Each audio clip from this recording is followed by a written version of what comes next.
So here we are picking up where we left off in episode 3. It's a Coors Banquet beer billboard, which is kind of a, I don't know if Coors is trying to bring that brand back to life, but they're spending money on big billboards.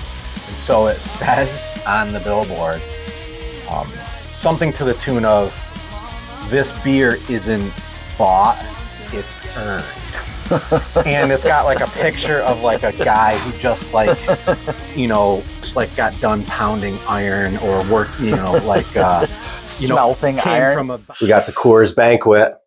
I earned it. The good stuff. I earned it, Coors. This is not a paid ad, but we would like it to be. Cheers, my friend. I feel like a working man. So let me tell you how I earned it. So, I worked about 85, 90 hours in the last week doing tax returns. And I figure 90 hours preparing tax returns is the equivalent of 40 hours in the coal mine. So I earned it.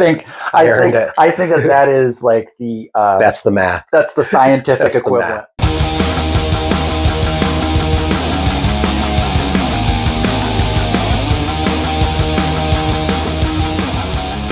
What's good, everybody? I'm Johnny Danger. I'm Jesse Wheeler. And we are the Dangerous Dudes. So after we did the episode on the top 10 albums of the 90s, the definitive list, we had talked about first time we heard Vitalogy. It's a memory that stuck with both of us.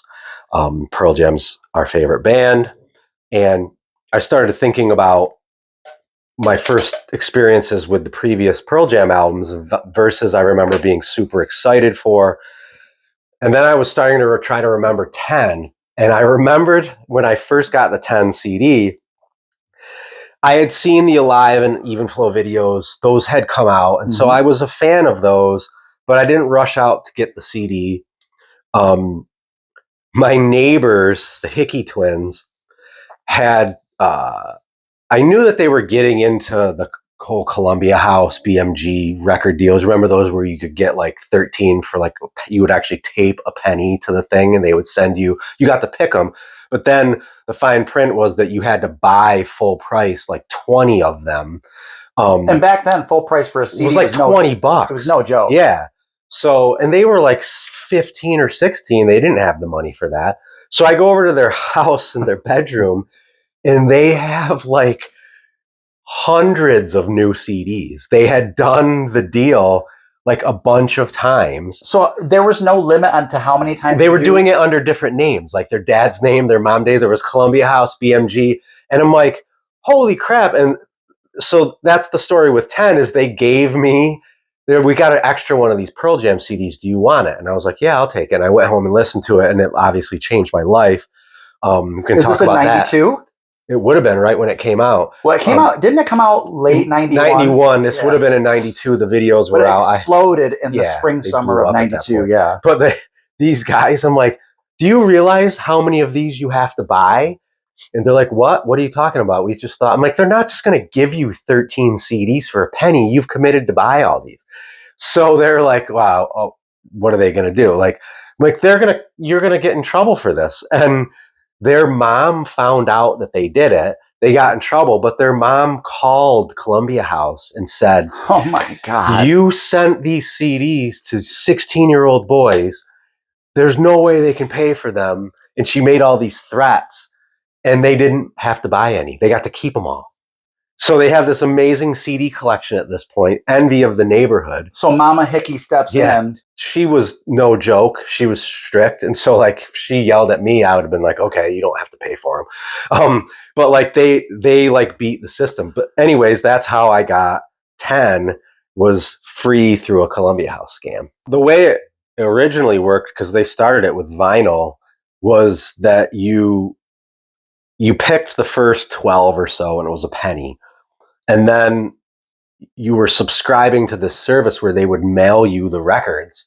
And if you didn't want to keep, they would choose the ones that were mailed to you. And if you didn't want to keep it, you'd have to pay for it to be mailed back. And people just kept it. And they paid, $20 for vinyl over the course of like 15 records. And so they're charging you the full record price plus shipping and handling. And they weren't doing it to be generous to share the music. You were getting to pick some good records up front, but then they're sending you like Kool and the Gang's Greatest Hits, which is a pretty good record. Celebrate good times, but like it's that stuff, the Kmart bargain bin stuff. So what would they do? Send you an invoice with the record?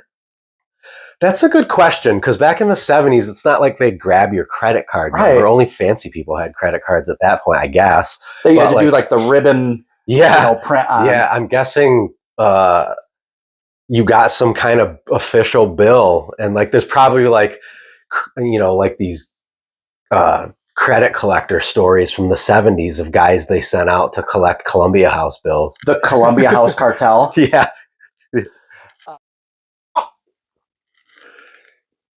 There's a reason that tastes like tequila. It is tequila. Looks just like a bourbon. Man, that stuff is dangerous. Which one is it? Is it the middle one? Is that what Lexi got you? Yeah, the fancy one from her company. She got me that for Christmas. Well, thanks, Lexi. I remember this from the record, my record collecting is Columbia House and BMG would buy records at like a 75% discount from the publishers, and they would be marked different. Like the Columbia House ones, like on a lot of the actual label of the vinyl is marked differently, or it'll say printed for BMG. So the record labels would go and print special ones just for them. They had a deal because we're going to buy like a shit ton of records from you. Units. But you hear all these stories about all these artists that receive advances, and the young and dumb ones who are out there just living their dream, partying hard, getting catering at their after show parties, hotels. It all goes on their tab. A band like one of my favorite bands from the 80s, Kicks. Everybody knows them from Don't Close Your Eyes, but they were a mid-level regional band from Maryland area, and they made it big with that song, in particular that record.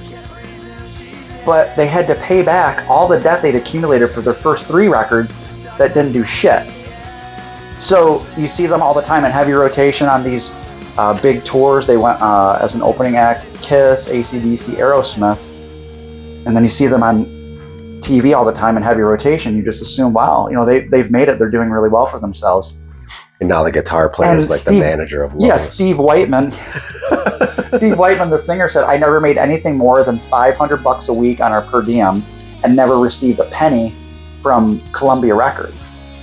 He said they made all their money on touring and merch. They didn't make any money on record sales. So one of the famous stories of those types of deals was that band TLC, who sold 7 million records. I saw some documentary where they broke down, generally back in the day when, you were selling CDs and tapes, the artist would get $1 off every unit. But that's $7 million. Yeah. So that's still a lot of money. But the contract had required them to pay for their videos. And so they didn't realize it. So they made that super fancy video for Waterfalls, and it cost like millions.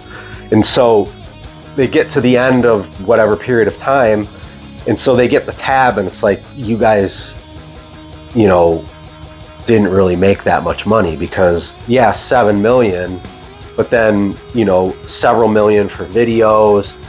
They were like charging them for all of their like parties and like cars. There's a famous, I was watching the Billy Corgan episode with Sharon Osbourne, where her father had managed Black Sabbath. Billy Corgan's podcast, The Magnificent Others. Yeah. Very good. Very good. Check it out. The Sharon Osbourne one was talking about her father had managed Sabbath, but Don Arden. Yes, but they had another management group. They had him, they fired him, they hired this other management group, and then went back to him with the management group in the middle. Like, they bought all these fancy cars and houses, the band did, and they thought they were rich.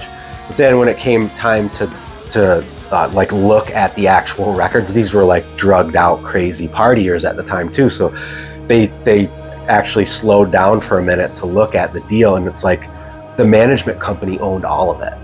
So when they left, they had nothing. So you know what record came after that realization? Was it Sabotage? It was Sabotage. Yeah. So, and they say that one of the fuels for that was the fact that they were just in financial ruin. And if you listen to that album, there is a distinct air of anger and frustration. It's also probably in my top 2 or 3 Black Sabbath albums of all time. Ozzy and Tony and Geezer and Bill all got screwed. And yeah, now this puts bands like Kix, like what I was saying, in financial ruin, right? To the point where they're, managing the Dollar General or playing, the local, they probably play a lot of like county fairs and stuff. Yeah, the Green Frog Pub and places like that. Then there's other bands where they got their asses riding on it, like Def Leppard, where you got to pay. They had to sell, I believe it was 3 million records of Hysteria in order to break even. To break even, their number was 3 million. That's insane. Well, blew it out of the universe. Yeah, but that, it's amazing how things change and evolve over time. And no matter what, the story remains the same, that the artist gets screwed in all of this. And now you've got streaming. Who wouldn't, as a consumer, want streaming as an option? It's wonderful. It's amazing. Like, I used to, one of my things when Apple Music first launched, it was called something iTunes. Yeah. Is before Apple started offering the streaming service, you could go on and listen to like pieces of songs. And I would stay up late and listen to pieces of songs. It was 15 seconds or 30 seconds. And decide which albums to buy. Yep. And that was like a thing that I feel like in my mid to late 20s, a stretch of time where that was like one of my evening rituals. And you would purchase a certain number. And I actually really used to love doing that. It was fun. But then when Apple Music came along, or Spotify, or whatever your choice of streaming service, where it was a monthly subscription. It's like, wait a minute, for like $15 a month, I can listen to all of it. I can listen all of it. Anything, anywhere, all the time. All of it. Like, that's all it costs. I remember being a kid thinking, like, I wish there was a way I could just take my TV and just watch it anywhere I wanted. Yeah. And then, fast forward however many years, and you're in the future, and you've got this little brick in your pocket, and you can just know anything, ask any question, listen to anything, watch anything you want all the time. It's pretty alluring. And like, the tip of the iceberg was the old file sharing days. I'll never forget my father-in-law, Dean. He was the first one to like really get into computers of anybody that I knew, right? So he had a PC in his den, and he was the one that actually turned me on to file sharing. And it's not because he was some big music enthusiast. Like, I'm sure he listened to like, the Doobie Brothers and like Christopher Cross. We didn't have aligned musical tastes by any means.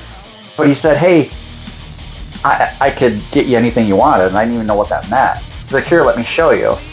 And I believe it was BearShare or LimeWire or Kazaa, one of those file sharing sites. But I would go up there for the weekend, come home with like a stack of CDs. And so I never had like a CD collection or record collection like you have here. Of course, this is in your adult years, I'm assuming, mostly. Yeah. You collected these.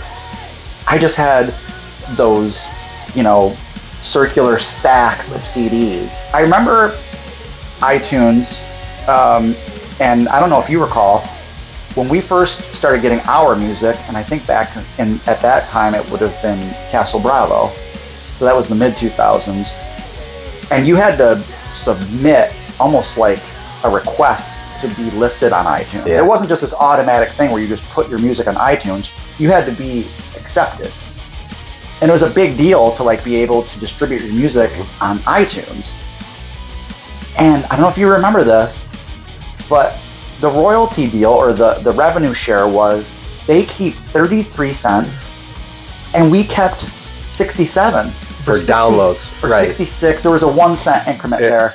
It was a very fair split when before you went to the streaming model, if somebody purchased it, downloaded it, and paid $1, it was like a 2/3, 1/3 split where the artist got the lion's share of the revenue, which is like, so for a very short stretch of time, there was something fair to the artist. You know, a substantial number of streams, 10,000 people can listen to your song and you might get, you know, $50 out of it. And that just isn't, like, you're literally, those of us that continue to put music out for consumption that way, the point is not to make money. It's beer money. The point is to get the music out there so people can hear it. And that, just that, the whole idea of that is pretty crappy when you think about it, that like Apple and Spotify are making most of the money off that deal. It's ironic that a system that started really fair, and you know that was the plan all along. Well, we can't really monetize this in a way that it's going to make us a ton of money. We need to sell like subscription, like that in the business world.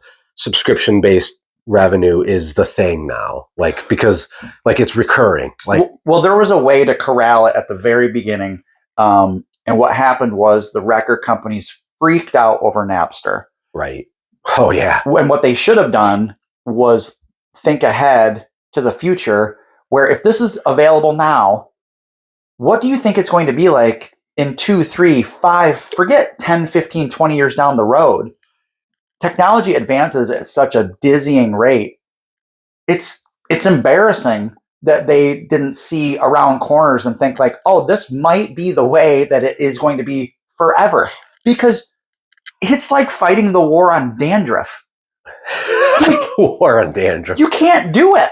Thanks for tuning in. Thanks for watching. If you've made it all the way to the end of this video, you are a true champion, and we appreciate you very much. We'll see you guys again real soon, and be sure to like, comment, subscribe, all that stuff. Share with your friends. We'll see you soon. One more thing. May 2nd, Tijuana Danger Dogs new single drops. Stay tuned.